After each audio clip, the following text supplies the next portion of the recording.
The wind cut across the frozen peaks like a blade, carrying the scent of ice and old snow.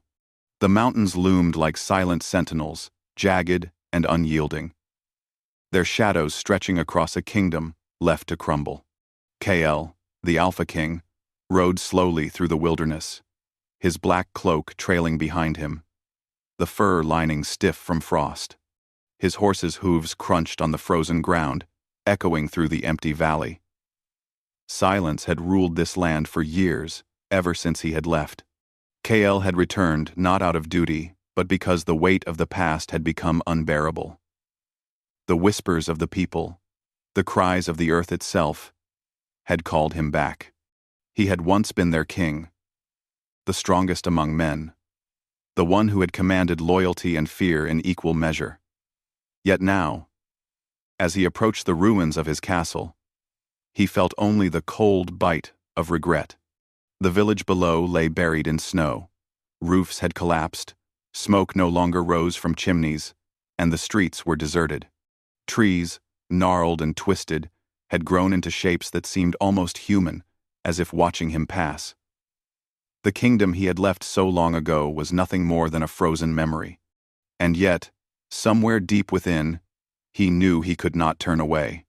He dismounted near the edge of the forest, his boots sinking into soft snow. Every step stirred the quiet of the land, every breath visible in the icy air. It had been years since he had last seen her, Serenia, the queen he had loved and left behind. And now, she had a child. He did not know how he would face them, nor if they would forgive him. The thought twisted inside him like a thorn. The forest before him was dense, the trees coated with frost that sparkled like frozen stars. He followed a narrow path, guided by instinct more than memory. Somewhere, he felt, was the home of the woman he had once called his own. And somewhere nearby, a child waited unaware, yet already burdened with the knowledge of his absence. It was then that he saw her. A small figure stood among the trees, her cloak bright against the snow. She did not run, she did not hide. Her eyes, wide and unflinching, met his. And in that moment, Kale felt something he had not felt in years. Fear not for himself, but for the question she would ask. Why did you abandon my mother and me? The voice was small, yet it carried through the forest like a bell. The words struck him harder than any sword ever could. He froze where he stood, the wind catching his cloak and whipping it around him. The girl's gaze was sharp, unyielding, her eyes a mirror of her mother's. Kale had expected anger. Yes, perhaps even tears. But this calm, unwavering accusation left him speechless. He began, but the sound of his own voice seemed foreign. Words failed him, and the past surged forward in vivid, painful clarity. He had left because the curse had grown too strong, too dangerous. The darkness had threatened to consume Serenia, and, by extension, anyone he loved. He had believed that his absence would protect them, that the shadow could not reach them if he stayed away. And yet, leaving had been a choice filled with selfish fear, and it had torn his heart in two. The girl tilted her head, waiting. Her small hands gripped the edge of her cloak. Her name, he knew now, was Lyra. Serenia must have told her fragments of the story enough to make the absence meaningful, enough to make him guilty. Kael swallowed, trying to find words. I left. To protect you, he said finally, his voice rough like gravel. I thought I could keep you safe if I stayed away. I was wrong. Lyra's lips pressed into a thin line. You abandoned us, she said. Not as an accusation, but as a truth. Her gaze pierced him, and Kale felt as though the years of exile had all been meaningless, weighed down by her small, unwavering certainty. Before he could speak again, a howl echoed through the forest, low and menacing. The trees shivered in response, as if warning him. Kale's hand moved to the hilt of his sword, the cold metal, a familiar comfort. He had thought his return would be met with relief, or perhaps distrust, but not with the stirring of danger so immediate and real. Lyra's eyes widened, and Kale instinctively moved in front of her. "Stay behind me," he instructed quietly. She hesitated but obeyed, her small figure disappearing behind the larger shadow of the king. From the depths of the forest, shapes emerged, dark, twisted, unnatural. Shadows with burning eyes slithered between the trees. The air grew thick, and the snow beneath them seemed to blacken. Kale recognized them immediately, remnants of the curse he had fled. He had hoped that his absence had weakened them, but they had only grown stronger in the cold silence of the kingdom. Kale swung his sword in wide arcs, cutting through the nearest shadow. Sparks of light burst from the clash, illuminating the forest in brief flashes. Lyra gasped, but did not scream. She had been raised on stories of bravery, of courage, in the face of darkness. Perhaps in some way, Kale realized, she had known he would return. The shadows recoiled, shrieking like winds through the mountains, then surged again. Kale fought with all the skill and strength he had honed over a lifetime. Each movement was precise, a dance of power and survival. But even as he struck them down, he felt the weight of time pressing on him, the years lost, the memories of his family left behind, the love he had abandoned. Finally, after what felt like hours but was only moments, the shadows dissipated into the cold mist. Kale dropped to his knees, breathless, the snow around him marked by the battle. Lyra stepped forward, eyes wide with awe. "You're strong," she said softly. "Like Mother said." Kale looked at her, a small smile tugging at the corners of his mouth. Strength was meaningless, without love, without trust, and he had lost both when he had left. He turned his gaze to the path ahead. Somewhere further in the forest, his past waited for him. Serenia waited, and with her, the truth of what he had lost and what he might still regain. They walked together through the icy trees, the snow crunching beneath their feet. Lyra's small hand brushed against his sleeve occasionally, a quiet reminder of what he had missed. Kale did not speak much. The air was heavy with unspoken words. He could feel her judging him, measuring him, testing the man he had become. And he knew that to earn her trust, he must first face her mother. The forest opened into a glade. And there it was. A cottage carved into the side of a hill, smoke rising from the chimney, a small garden buried beneath layers of snow. Kale recognized the place immediately. Serenia had made it her sanctuary. A place where she could raise Lyra in secret, away from the eyes of the world and the claws of darkness. Kale approached slowly. Every step felt like a confession, every breath a plea for forgiveness. Lyra ran ahead, her excitement tempered by caution. At the door, she paused and looked back at him. "Father?" she asked, almost as if testing the word. He nodded once, his throat tight. "Yes, Lyra. I am." He stopped. Words were useless here. Actions would speak louder than any explanation. The door opened, and Serenia stood there. Her hair was streaked with silver, her eyes sharp and beautiful, a queen still unbowed by the years. She held a staff, not as a weapon but as a symbol of strength, and her gaze swept over him with a mixture of recognition, anger, and something he dared not name. "Hope, Kale," she said, her voice steady yet full of fire. "You return after all these years, and you bring her," she nodded to Lyra, "back into this world." "I had to," Kale said simply. "I could not stay away any longer." "Crocy." Serenia's eyes narrowed. "You left us to die.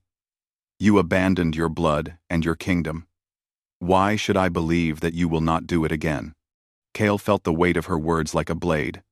He wanted to speak, to explain the curse, the danger, the fear that had driven him away. But he realized that no explanation could undo the pain of years lost. No story could heal the wounds left behind. Only action could. Suddenly, a tremor ran through the ground. The wind shrieked through the trees, and a dark shadow stretched across the cottage. Kael instinctively stepped in front of Serenia and Lyra, sword drawn. From the edge of the glade emerged a creature unlike any he had faced before. Dark, twisted, and half-seen, it bore the mark of the curse, and in its eyes burned a hatred reserved for him alone. Kael recognized it immediately, the first of the shadows that had grown strong in his absence. And now, it had come to test him again. Kael tightened his grip on his sword.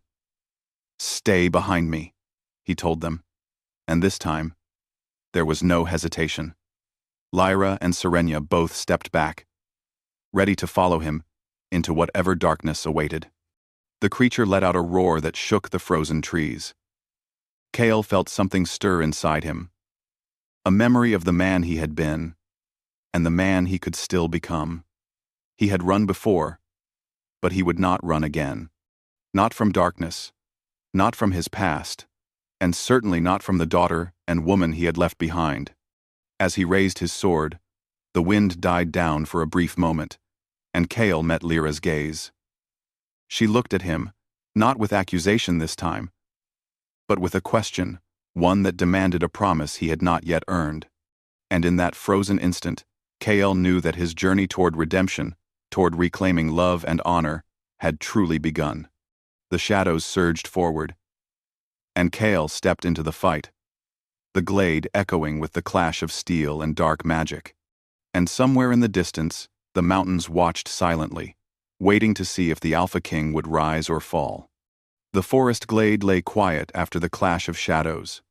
Snow drifted slowly from the trees, settling like a white veil over the bloodless ground. Kael stood in the center, breathing heavily, his sword still raised, eyes scanning the dark edges of the forest. Lyra clutched his cloak, her small hands trembling but determined. "Father," she whispered, her voice barely rising above the wind. Kael turned to her, offering a faint, reassuring nod.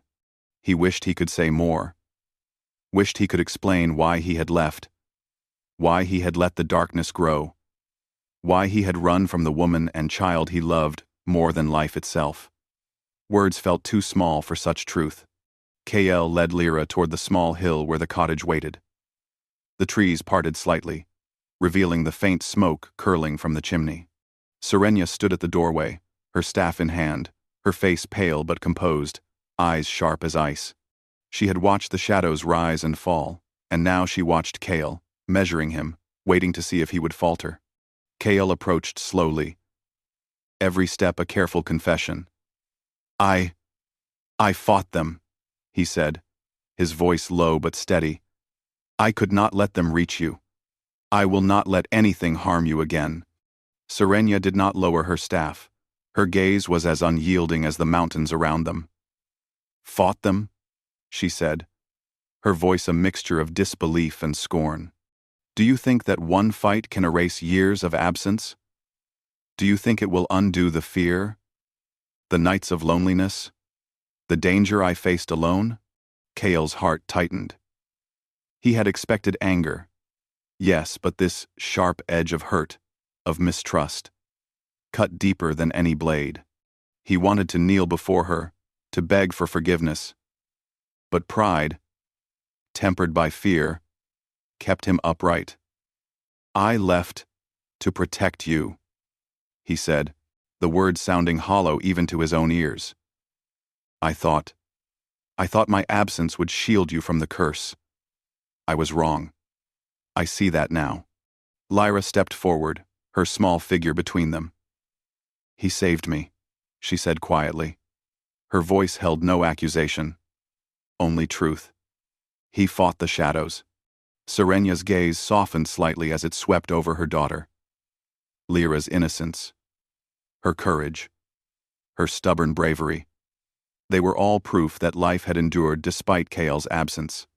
But the wounds of betrayal did not heal easily. She turned back to him, eyes narrowing. "You say you were protecting us, yet the curse grew stronger while you ran. Why should I believe you now?" Kael swallowed. He knew words were useless.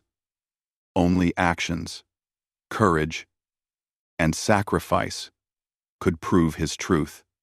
Because I am here now, he said, and I will not leave again. I will face whatever darkness comes. I will face it for you, for Lyra, for this kingdom. The wind picked up suddenly, sending snow swirling in wild patterns. Trees shivered and whispered, as though the forest itself were warning them. Cale's instincts tightened. He felt it before he saw it, a presence, cold and dark, moving through the edges of the glade. The curse had not stayed buried in shadows, it had followed him. And now, it had come for them all. From the forest's edge, a low hum rose, growing into a chant.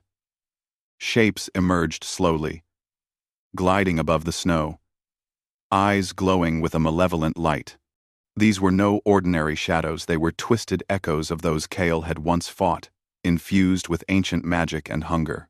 Cale stepped forward, placing himself in front of Lyra and Serenia.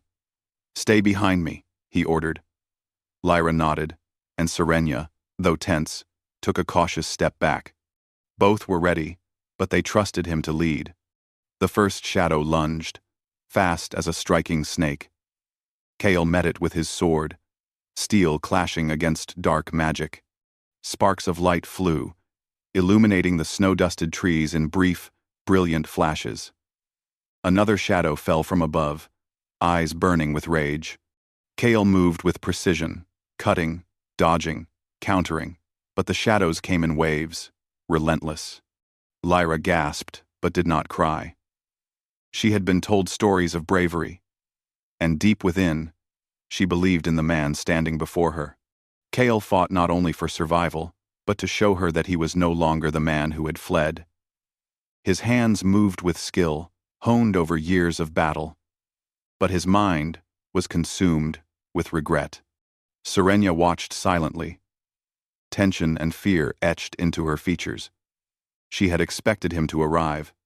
Yes, but she had not expected him to face the darkness without faltering. And yet, she saw something in his eyes, a determination, a willingness to fight, to protect, to endure. Slowly, her hope stirred. Fragile, but real. Finally, after what seemed like an eternity, the shadows dissipated, retreating into the edges of the forest. Cale sank to one knee, exhausted, his breath forming clouds in the icy air. Lyra ran forward, her small hands clutching his arm. "You saved me," she said, a mixture of relief and awe in her voice. Cale looked at her, a faint smile breaking through his fatigue. "Yes," he said. "I will always protect you." Serenia stepped closer, her staff lowered slightly. "You risked your life," she said. "For her, for me." Her voice was quiet, almost hesitant. And yet, why now? Cale's gaze fell. "Because I cannot run anymore. The darkness I feared has only grown stronger. The curse threatens all that we love. I left to protect you. Yes, but now I must face what I ran from. Not alone, but with you." Serenia studied him, reading the truth in his eyes. She saw the pain of years lost, the struggle against fear, the spark of courage that had not died. "You speak of facing it together," she said. "But the curse, it is more than you imagine. It will test us, all of us, in ways that could break us." Cale nodded. "I know. I will not fail again." For a moment, the forest was silent, as if listening. Then, a tremor ran through the ground. Trees shivered, and a cold, unnatural wind swept across the glade. Cale's sword tingled with the premonition of magic. From the forest edge, a figure emerged, cloaked in shadow. Its eyes glowed like molten silver, and an aura of darkness spread around it. Cale recognized it instantly. The sorcerer who had first cast the curse. He had thought the man defeated, banished by the strength of the kingdom. Yet here he was, stronger than before. And the warning in the wind was clear: the battle for the kingdom, for Serenia, for Lyra had only just begun. The sorcerer's voice echoed, cold and cruel, through the trees. You cannot protect them, Kale. You fled once, and now you will fail again. Kale tightened his grip on his sword. I will not fail, he said, his voice steady, carrying authority and resolve. Not this time. Serenia moved beside him, her staff raised. Together, she said. Kale nodded. Lyra, small, but fearless, stepped beside them. The three of them stood as one, united by blood, love, and the will to survive. The sorcerer's eyes narrowed, and he raised his hands. Dark energy swirled around him, crackling through the air. The ground beneath their feet shook. Kale knew that this fight would demand everything he had: his strength, his courage, his soul. But he would not run. He would face the shadows, the curse, and the sins of his past. And he would protect the family he had abandoned. Lyra looked up at him, her eyes wide but trusting. Father, she whispered. Kale placed a hand on her shoulder, steadying her. Stay close, he said. I will protect you. Serenia's eyes met his. And for the first time in years, Kale saw something soft, their trust. Tentative, but growing. It was fragile, like ice at the edge of spring, but it was real. He would fight to keep it alive. The sorcerer advanced, shadows stretching like black flames around him. Kale stepped forward, sword ready, and Serenia followed, magic humming in her staff. Lyra clutched her father's cloak, small but resolute, a symbol of hope and innocence amidst the encroaching darkness. The snow swirled, the wind howled, and the first strike was made. Kale lunged, meeting the sorcerer's dark energy with steel and courage. The clash rang through the glade, echoes of power and fury, past and present, hope and despair. Kale felt the weight of years pressing down, the regret of leaving, the sorrow of absence, the longing to protect, the need for redemption. And as he fought, he knew this battle was more than just survival. It was the beginning of reclaiming the life he had abandoned, the family he had forsaken, and the kingdom that still whispered his name. The fight raged, shadows clashing with light, magic against steel, past against present. And amidst the chaos, Kale caught glimpses of Lyra and Serenia, their presence grounding him, reminding him why he had returned, why he could not fail. Then, in a flash of dark energy, the sorcerer stepped back, eyes blazing, a cruel smile on his face. This is only the beginning, he said. And before Kale could strike again, the shadows around him swirled violently, pulling back into the forest. Kale fell to his knees, breathless. The glade was quiet once more, but the warning hung heavy in the air. The curse was not defeated. It had only retreated, waiting for the moment to strike again. Lyra ran to him, throwing her small arms around his neck. You saved us, she said softly. Kale held her tightly, feeling her warmth against the icy wind. Serenia stood a few steps back, her staff lowered but still at the ready. She studied him carefully, her eyes reflecting the storm of emotions inside her. Fear, hope, anger, and the faintest spark of forgiveness. Kale looked up at her, voice hoarse but determined. I am here, he said simply. And I will not leave again. Serenia's lips pressed into a thin line, but her gaze softened slightly. We will see, she said. The curse is not gone. And neither are the shadows. This fight, it is far from over. Kale nodded. He understood. Redemption would not come easily, and the past would not be silenced. But for the first time in years, he felt a spark of hope that perhaps, together, they could face the darkness, reclaim their lives, and begin to heal what had been broken. The wind howled again, carrying the distant echo of the sorcerer's laughter. Kale raised his sword, standing tall despite exhaustion. Lyra and Serenia flanked him, the three of them a family reunited in purpose and courage. And as the snow drifted down around them, silent and sparkling in the moonlight. Kael knew the journey ahead would be long, perilous, and filled with shadows, but for the first time, he would not face it alone. The wind carried a biting chill as Kael, Serenia, and Lyra stood at the edge of the frozen glade. The moon hung low in the sky, casting pale light over the snow-dusted trees, the forest holding its breath. Somewhere deep in the shadows, the curse stirred, and Kael knew that the sorcerer was preparing his next strike. The faint glow of dark magic pulsed through the air, thick and heavy, warning them that time was short. Kael's breath steamed in the air as he adjusted the grip on his sword. He had fought shadows before, yes, but the sorcerer's power was unlike anything he had faced in his youth. Years of absence had allowed the darkness to grow, and now it threatened not only the kingdom but the life of the woman he loved and the child who bore his blood. "Father, I'm scared," Lyra whispered, her small hand clutching his sleeve. Her trust was fragile but present, a thread connecting him to the family he had almost lost forever. Kael knelt to her level, eyes soft but firm. "I know," he said, "but we face it together. You, me, and your mother. Fear will not defeat us, only courage can." Serenia stood behind them, her staff glowing faintly with magic. She was calm, controlled, but her eyes betrayed the storm inside her. She had seen Kael fight, and she had seen him hesitate, but now she recognized a determination that had not been there before, a willingness to risk everything for them.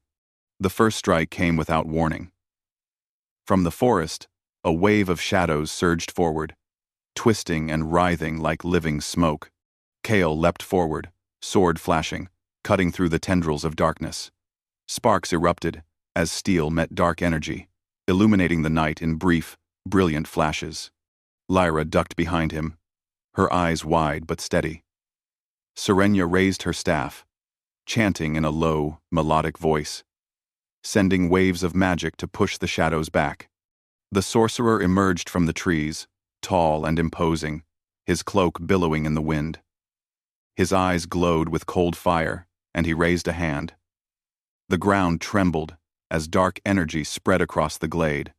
"You cannot defeat me, Kael," he said, voice echoing like thunder. "You fled once. You will fail again." Kael's jaw tightened. "I fled to protect those I loved," he said, voice strong. "But I will not run again. I will face you, now and always." Serenia stepped forward, her magic weaving with Kael's sword strikes. Together, they formed a rhythm, a dance of power and courage. Lyra watched closely, her small hand gripping her father's cloak, her heart filled with a mixture of fear and awe. The sorcerer laughed, a sound that chilled the air. "You are strong."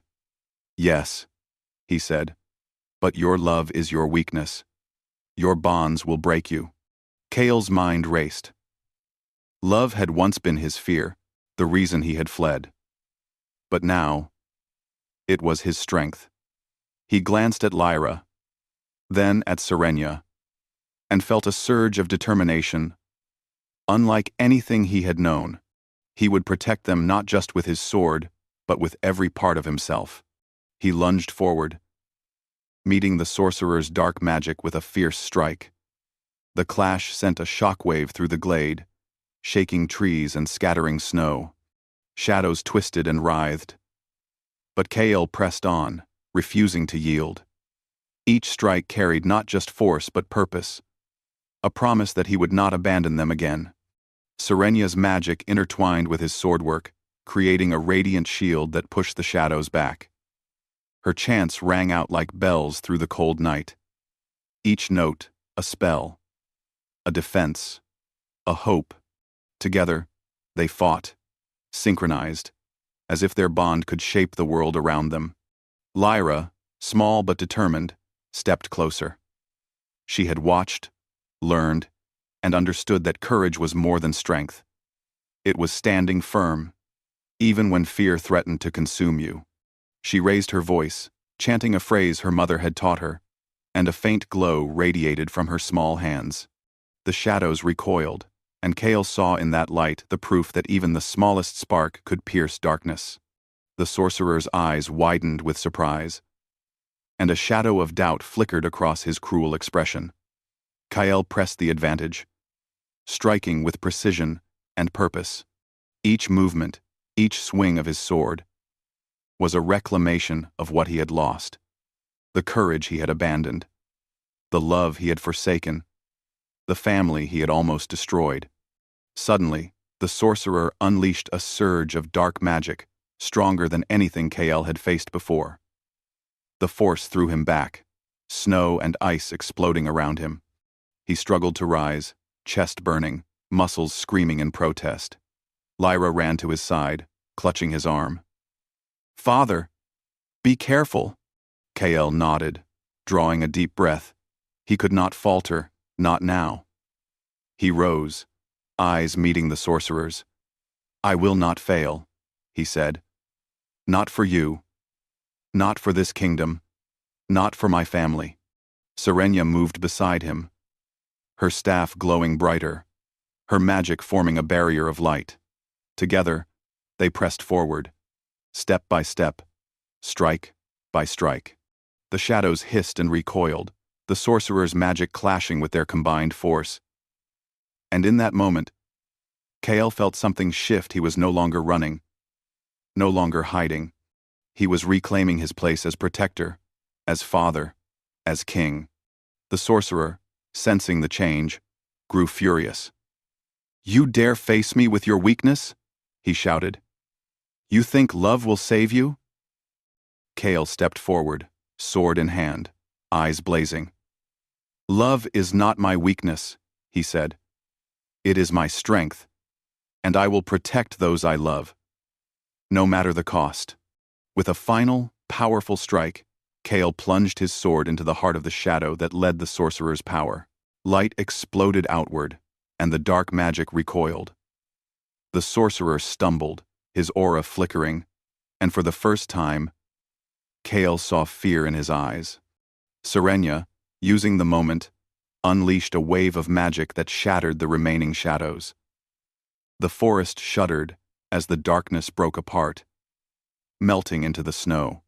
Lyra cheered, her small voice filled with hope and relief. Kael knelt, holding her close, feeling the warmth of life and family in a world that had been cold for too long. The sorcerer, defeated but not destroyed, retreated into the forest with a scream of rage. His voice promised that the darkness would return, but for now, the threat had passed. Kael rose, exhausted but triumphant, and turned to Serenia. "You fought well," she said softly, her eyes reflecting both pride and lingering doubt. "We all did. But the curse? It is not gone. The sorcerer may return, and stronger than before." Kael nodded, sheathing his sword. "Then we will face him again," he said. "Together. This time, I will not run. I will not leave you. Not ever." Serenia's eyes softened, a faint smile touching her lips. "It will take time," she said. "To trust, to forgive, to rebuild what was broken." Kael stepped closer, reaching out to her. "Then we will take that time. Step by step, together." Lyra ran to them, sliding between their hands. "Together," she said, her small voice full of determination. Kael lifted her into his arms, feeling the bond of family stronger than any magic, stronger than any curse. The moon shone brightly above, casting silver light across the snow. The forest was still, but the sense of lingering danger reminded them that the battle was not yet fully over. Yet, in that moment, they were united, Kael, Serenia, and Lyra, and that unity was stronger than any darkness. Kael looked at the mountains in the distance, their jagged peaks now bathed in moonlight. They had watched him return, watched him face the shadows, watched him fight for love and family. And he knew that though challenges would come again, he would face them. He would not flee. He would not abandon them. He would endure, protect, and reclaim all he had lost. The first rays of dawn began to break over the horizon, casting warm light over the snow. The forest, once dark and menacing, now sparkled with frost like scattered diamonds. Kale lowered Lyra to the ground, holding her hand gently. "We are safe. For now," he said. "And as long as we are together, nothing can destroy us." Serenia stepped beside him, resting a hand lightly on his arm. "We have survived much," she said. "And perhaps we can survive what is to come." Kale nodded. "We will, and this time I will not leave."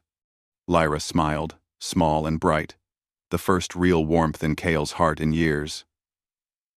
Kale looked at her, at Serenia, and finally felt a sense of peace that had eluded him for so long.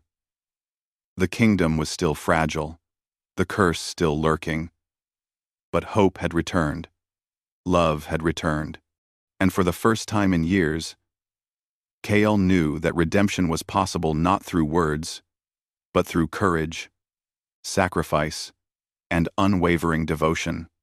The forest seemed to breathe with them, the trees whispering secrets of resilience and new beginnings.